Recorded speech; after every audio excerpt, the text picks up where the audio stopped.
What is the most dangerous thing people don't realize is all that dangerous?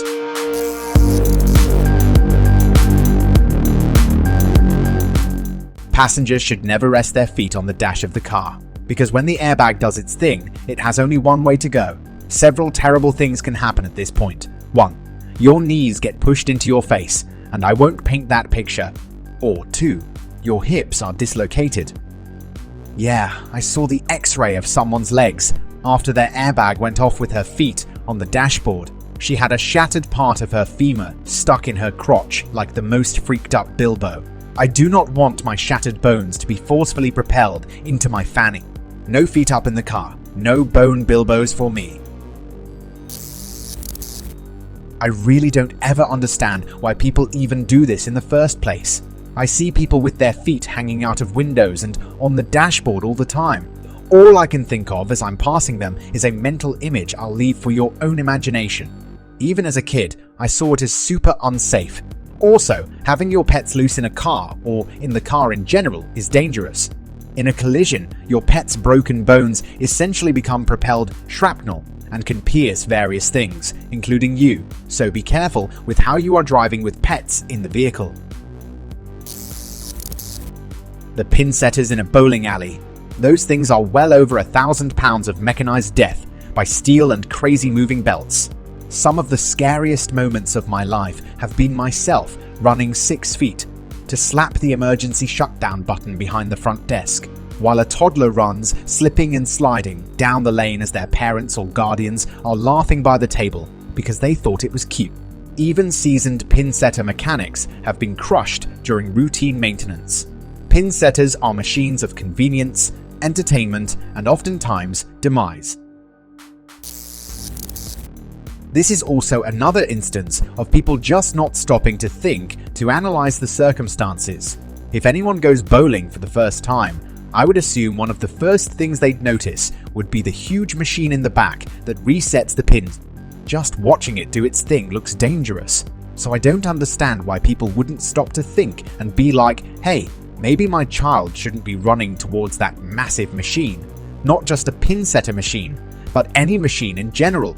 Some people need to stop and be aware of their surroundings if possible more often. Like literally, just stopping to think about the minor decisions you are making can make a world of difference in your safety.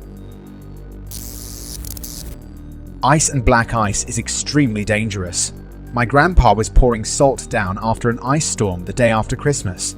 My dad was in town visiting and insisted that my grandpa should stay off of the ice.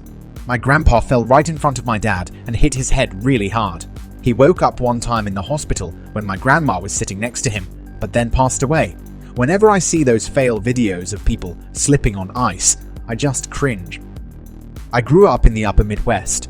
It often gets to -30 degrees there in the winter. There's lots of snow, and it's the land of 10,000 lakes, so there's a lot of ice and ice fishing. We did a winter survival course every year in elementary school.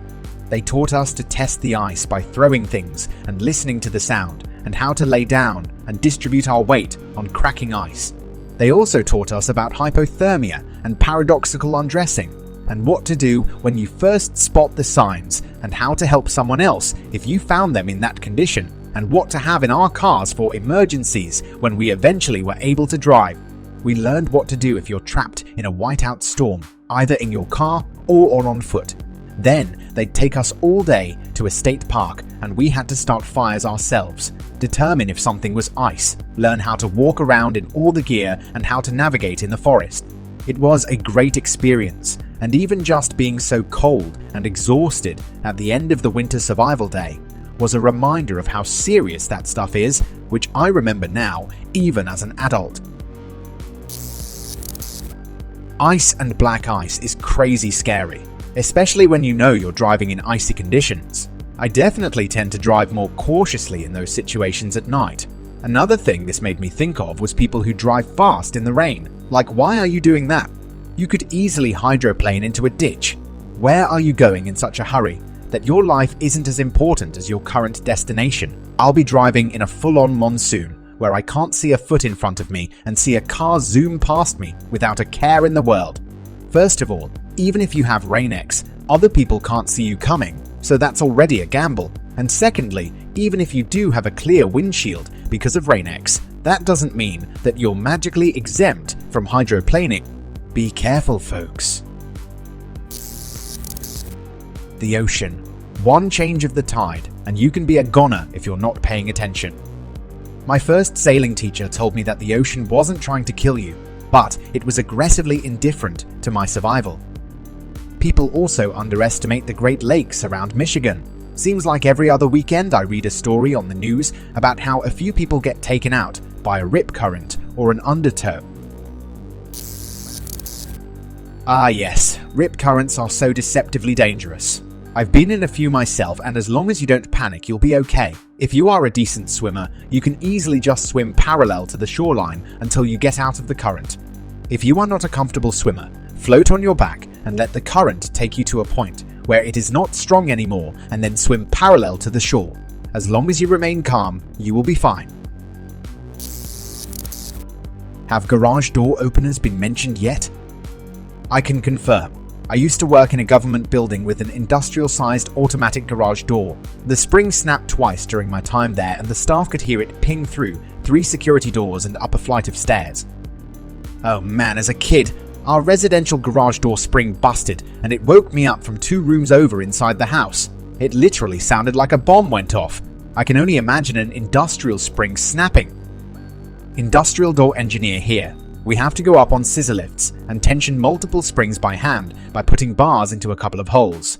Just 2 of you. One puts their bar in and the other releases a 13-inch bolt. Once you've done that, all the tension is now on the other guy holding the bar. You have to raise the bar above your head while the other guy gets his bar in and takes the tension, and repeat until you've reached the correct amount of turns needed. We freaking hate them. We've heard horror stories of springs snapping while being tensioned, and the spring actually puncturing people's arms and taking them clean off. Yes, all those door springs, all 13 to 16 turns of tension, are held by a single 13-inch bolt. When they go, they freaking go.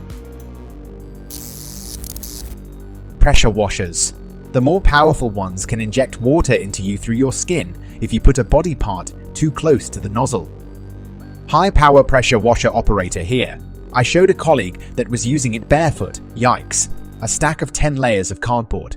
The stream sliced through all of them in a single pass, clean as a razor cut.